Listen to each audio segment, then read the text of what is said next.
आशीर्वाद पाने का सौभाग्य मिला, लेकिन साथ साथ मेरे लिए ये भी खुशी की बात है कि हमारे वरिष्ठ नेता श्रीमान येदियुरप्पा जी के जन्मदिन पर रूबरू आकर के उनका सम्मान करने का, उन्हें बधाई देने का भी अवसर मिला।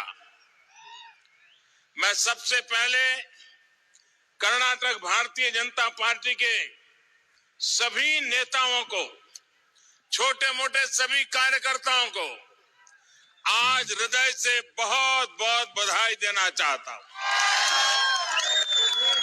क्योंकि आपने रैता बंधु येदियुरप्पा ये जो अभियान का आरंभ किया है, ये अपने आप में एक अनूठा अभियान है। कर्नाटक की मिट्टी से जुड़ा हुआ, कर्नाटक की धरती से जुड़ा हुआ हर किसान भाई अपनी भावनाओं का दान, एक मुट्ठी भर चावल, उसके साथ अपनी आशा, अपेक्षाओं और भावनाओं का प्रतिबिंब उस दान की प्रक्रिया में है। और जब जनशक्ति की ताकत जुड़ती है, वो कैसा रूप होती है। जब गुजरात में मैं मुख्यमंत्री था, सरदार वल्लभ भाई पटेल का विश्व का सबसे ऊंचा स्टैच्यू बनाने का मैंने संकल्प किया।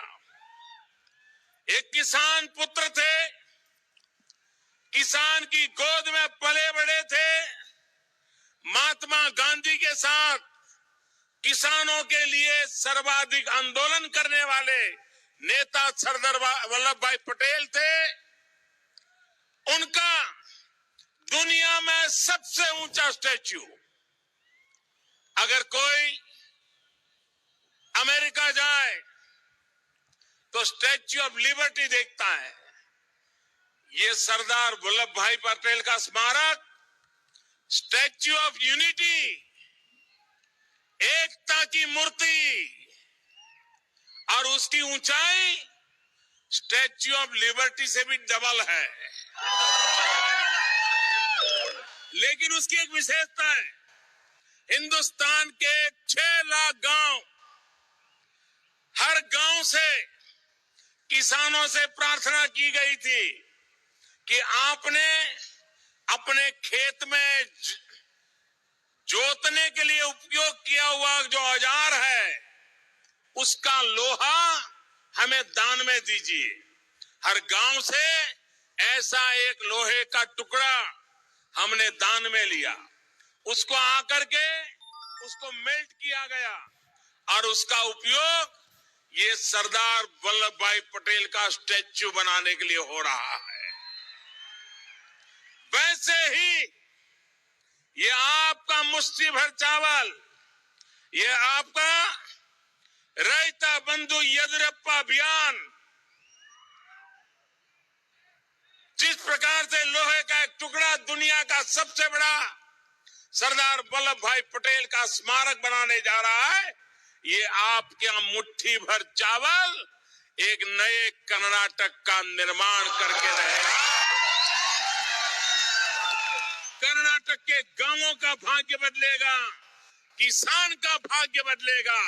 और इसलिए भाइयों बहनों, येदियुरप्पा के जन्मदिन पर सिर्फ बधाई देकर के न रुकते हुए आने वाले 1 मार्च से 15 मार्च तक गांव गांव, घर घर जाकर के, और मैं चाहूंगा, मेरे किसान भाइयों से आग्रह करूंगा, मेरे गांव के भाइयों बहनों से आग्रह करूंगा कि आप सिर्फ भाजपा के कार्यकर्ता इस कार्यक्रम को न चलाएं, हर किसान इस कार्यक्रम को अपना माने, हर किसान अपने भाग्य का निर्माण के लिए मुट्ठी भर चावल के काम में जुड़ जाए।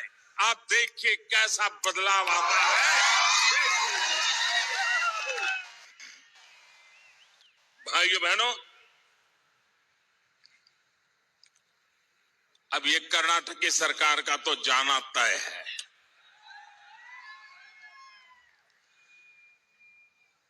ये अपने पापों के भार से ऐसी परिस्थिति में पहुंच गई है कि वो कर्नाटक की नेतागिरी, कर्नाटक को तो क्या, कांग्रेस को भी बचा नहीं पाएगी।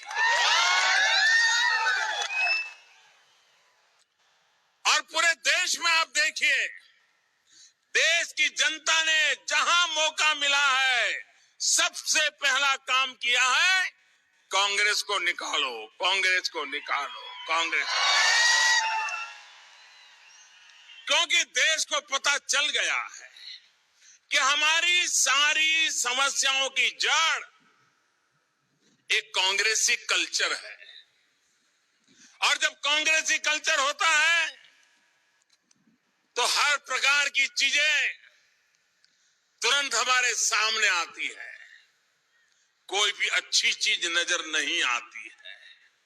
और इसलिए भाइयों बहनों, कर्नाटक में यहां की जनता जनार्दन इस सरकार की विदाई के लिए इतनी उत्साहित है।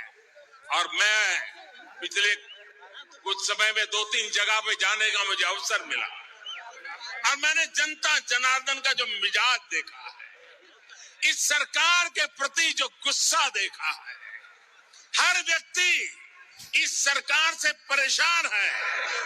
भाइयों बहनों, ऐसी नफरत पैदा हुई हो, शायद ऐसी सरकारें बहुत कम होती है जैसी नफरत आज इस कांग्रेस की सरकार के प्रति है।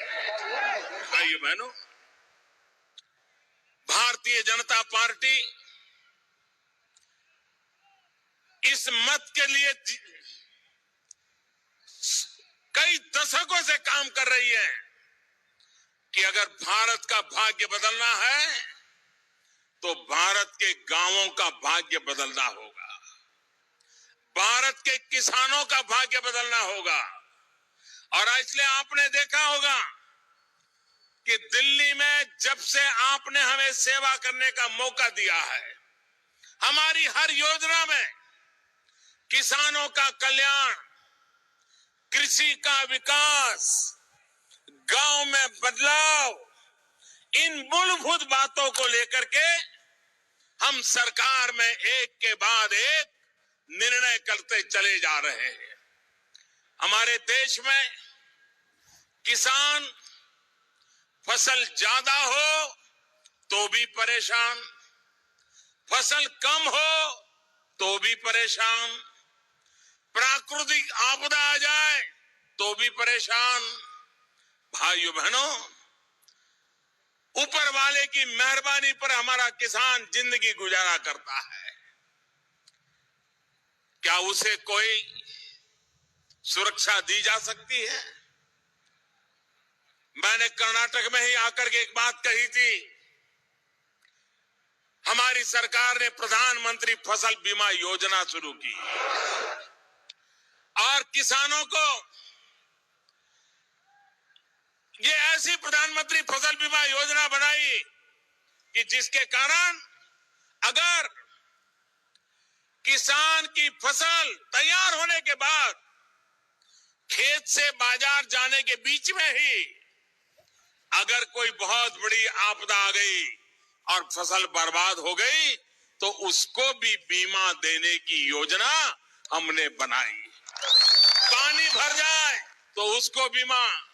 अरे किसान खेत में बुआई कर दे, सोइंग कर दे और सोचता है कि 15 जून को बारिश आएगी, 20 जून को आएगी, जुलाई में आएगी, अगस्त में आएगी, लेकिन बारिश नहीं आई तो भी भारत सरकार ने ऐसा बीमा दिया है कि तो भी किसान को मिनिमम प्राइस मिल जाएगा ताकि उसकी साल बर्बाद न हो जाए। भाइयों बहनों, आज किसानों को जो फसल के बीमा का पैसा मिल रहा है, अकेले कर्नाटक में 11,000 करोड़ रुपया अगर भारत सरकार ने